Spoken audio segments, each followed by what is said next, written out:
Nagsagawa ng matagumpay na marijuana eradication ang mga operatiba ng Kalinga PNP na nagresulta sa pagkasira ng mahigit 2 milyong pisong halaga ng fully grown marijuana plants.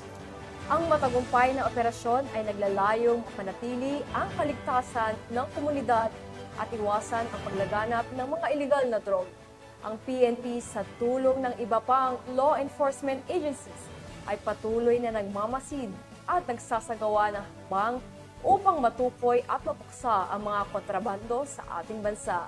Yan ang tinutukan ni Patrolwoman Lizelle Digman. Diskubre ng mga kapulisan ang tinatayang 2,100,000 halaga ng fully grown marijuana plants sa isinagawang marijuana eradication sa Tinglayan, Kalinga nito lamang Agosto 10 to 11 taong kasalukuyan. Naging matagumpay ang operasyon dahil sa pagsisikap ng mga operatiba na pinangunahan ng 1st Kalinga Provincial Mobile Force Company kasama ang Tinglayan Municipal Police Station, Philippine Drug Enforcement Agency Kalinga at ang Provincial Intelligence Unit Drug Enforcement Unit Kalinga.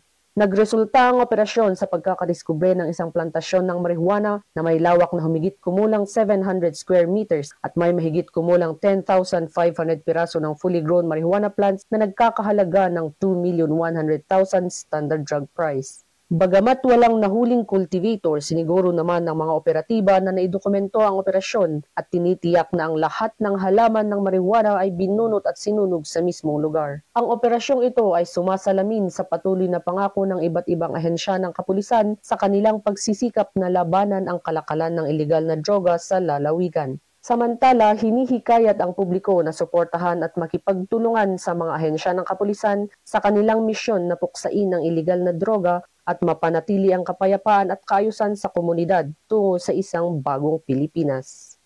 Mula dito sa Cordillera, ako ang inyong PNN correspondent, Patrolwoman Digman, alagad ng batas, tagataguyod ng Balitang Pulis. Maraming salamat, Patrolwoman Digman.